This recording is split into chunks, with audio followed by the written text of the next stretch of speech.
Hi ನಮಸ್ತೆ, welcome back to my channel. ನಾನು ನಿಮ್ಮ ಪ್ರೀತಿಯ ಪ್ರಸಾದ್ ಕುಂದಾಪುರ್. ಇವತ್ ನಾನು ಬಂದಿರೋ ಪ್ಲೇಸ್ ಹೆಸರು ಗಾಳಿ ಆಂಜನೇಯ ದೇವಸ್ಥಾನ, ಬೆಂಗಳೂರು. 600 ವರ್ಷ ಇತಿಹಾಸವನ್ನು ಹೊಂದಿರುವ ಈ ದೇವಸ್ಥಾನವು ಪ್ರಸಿದ್ಧಿ ಆಗಿದ್ದೇ ದುಷ್ಟಶಕ್ತಿಗಳ ನಿವಾರಣೆಗೆ.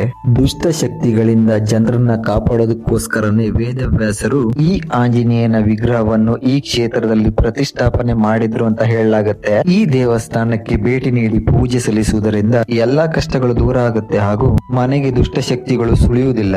ಮಕ್ಕಳು ವಿಪರೀತ ಹಠ ಮಾಡ್ತಾ ಇದ್ರೆ, ಮಕ್ಕಳಿಗೆ ದೃಷ್ಟಿ ಆಗಿದ್ರೆ ಇಲ್ಲಿ ಬಂದು ಸ್ವಾಮಿಯ ಬಳಿ ಪ್ರಾರ್ಥನೆ ಮಾಡಿ ತಾಯತ ಕಟ್ಟೋದ್ರಿಂದ ಮಕ್ಕಳ ಹುಟ್ಟಿನ ಸ್ವಭಾವ ಬದಲಾಗುತ್ತೆ.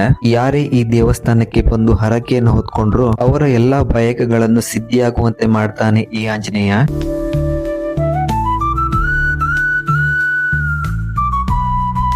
ಇನ್ನು 75 ಅಡಿಗಳಷ್ಟು ವಿಶಾಲವಾದ ಗೋಪುರವನ್ನು ಹೊಂದಿರುವ ಈ ದೇವಸ್ಥಾನದಲ್ಲಿ ನವಗ್ರಹಗಳು, ಸತ್ಯನಾರಾಯಣ ಸ್ವಾಮಿ ಮತ್ತು ಸೀತಾ ಲಕ್ಷ್ಮಣರ ಸಹಿತ ಶ್ರೀರಾಮ ದೇವರನ್ನ ನಾವಿಲ್ಲಿ ನೋಡಬಹುದು. ಇಷ್ಟು ಮಾತ್ರವಲ್ಲದೆ ಬರೋಬ್ಬರಿ 135 ವರ್ಷಗಳಿಂದ ಶ್ರೀರಾಮ ನವಮಿಯ ಸಂದರ್ಭದಲ್ಲಿ 9 ದಿನಗಳ ಕಾಲ ಬ್ರಹ್ಮ ರಥೋತ್ಸವ ಬಹಳ ವಿಜೃಂಭಣೆಯಿಂದ ನಡೆಯುತ್ತದೆ. ಇಲ್ಲಿ ಸ್ಥಾಪನೆಯಾದ ಹನುಮಂತನ ಮೂರ್ತಿಯ ಶಿರದ ಎರಡೂ ಬದಿಯಲ್ಲಿ ಶಂಖ ಚಕ್ರಗಳಿವೆ. ಸ್ವಾಮಿಯ ಬಾಲದಲ್ಲಿ ಗಂಟೆ ಇರುವುದು ಈ ವಿಗ್ರಹದ ವಿಶೇಷತೆಯಾಗಿದೆ. ಸಾಮಾನ್ಯವಾಗಿ ಎಲ್ಲ ಆಂಜನೇಯನ ಒಂದು ಕೈಯಲ್ಲಿ ಗದೆ, ಇನ್ನೊಂದು ಕೈಗಳಲ್ಲಿ ಸಂಜೀವಿನಿ ಇರುತ್ತೆ. ಹಾಗೆ ಒಂದೇ ಕಡೆ ಮುಖ ಮಾಡಿರ್ತಾನೆ. ಆದರೆ ಇಲ್ಲಿ ಆಂಜನೇಯ ನೇರವಾಗಿರ್ತಾನೆ, ಅಭಯ ಮುದ್ರೆಯಲ್ಲಿರ್ತಾನೆ. ಯಾರು ತನ್ನನ್ನು ನಂಬಿ ಬರ್ತಾರೋ ಅವರ ಎಲ್ಲಾ ಕೆಲಸಗಳನ್ನು ಹೂ ಎತ್ತಿದಂತೆ ಆಗುತ್ತೆ ಅನ್ನುವ ಸಂದೇಶವನ್ನು ಈ ಅಭಯ ಮುದ್ರೆಯಲ್ಲಿರುವ ಆಂಜನೇಯ ನಮ್ಗೆ ನೀಡ್ತಾನೆ. ಆಂಜನೇಯನ ಬಹುತೇಕ ಗುಡಿಗಳಲ್ಲಿ ಮೂರ್ತಿಯ ಮುಖಕ್ಕೆ ಮಾತ್ರ ಸಿಂಧೂರವನ್ನು ಲೇಪಿಸಲಾಗುತ್ತೆ.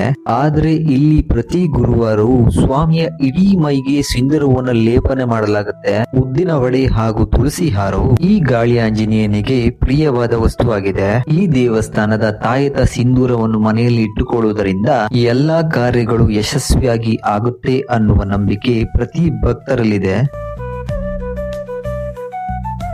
ಹನುಮಾನ್ ಜಯಂತಿ ಹಾಗೂ ಭೀಮನ ಅಮಾವಾಸ್ಯೆಯಂದು ಸ್ವಾಮಿಗೆ ವಿಶೇಷ ಪೂಜೆ ಪುರಸ್ಕಾರಗಳು ನಡೆಯುತ್ತದೆ. ವರ್ಷಕ್ಕೊಮ್ಮೆ ಚೈತ್ರ ಶುದ್ಧ ನವಮಿಯಂದು ಇಲ್ಲಿ ಜಾತ್ರೆ ನಡೆಯುತ್ತದೆ. ಸಂಕ್ರಾಂತಿ ಹಬ್ಬದ ಸಂದರ್ಭದಲ್ಲಿ ದೇವರಿಗೆ 1 ತಿಂಗಳುಗಳ ಕಾಲ ಪೂಜೆ ಪುನಸ್ಕಾರಗಳು ವಿಜೃಂಭಣೆಯಿಂದ ಇರುತ್ತದೆ.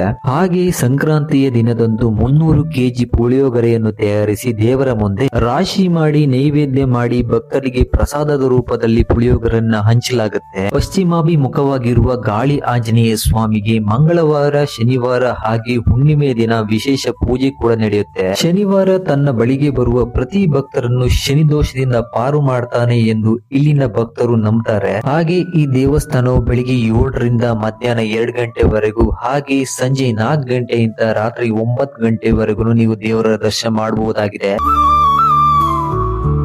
ಹಾಗೆ ಇವತ್ತಿನ ವಿಡಿಯೋ ನಿಮ್ಗೆ ಇಷ್ಟ ಆಗಿದೆ ಅಂತ ನಾನು ಅನ್ಕೊಂತೀನಿ. ಹಾಗೆ ನನ್ನ ಚಾನೆಲ್ ನ ನೀವು ಲೈಕ್ ಹಾಗೆ ಶೇರ್ ಮಾಡುವುದನ್ನ ಮರಿಬೇಡಿ. ಹಾಗೆ ಈ ತರದ ಹೆಚ್ಚು ವಿಡಿಯೋಗಳಿಗಾಗಿ ನಮ್ಮ ಚಾನೆಲ್ ನ ಸಬ್ಸ್ಕ್ರೈಬ್ ಮಾಡ್ಕೊಳ್ಳಿ. ನೀವು ಸಪೋರ್ಟ್ ಮಾಡಿದ್ರೆ ಮಾತ್ರ ಈ ತರದ ಹೆಚ್ಚು ವಿಡಿಯೋ ಮಾಡೋದಕ್ಕೆ ನಮ್ಗೆ ಹುಮ್ಮಸ್ ಬರ್ತದೆ. ನೀವು ಸಪೋರ್ಟ್ ಮಾಡ್ತೀರ ಅನ್ಕಂತ ಇವತ್ತಿನ ವಿಡಿಯೋನ ಮುಗಿಸ್ತಾ ಇದ್ದೀನಿ. ಧನ್ಯವಾದಗಳು.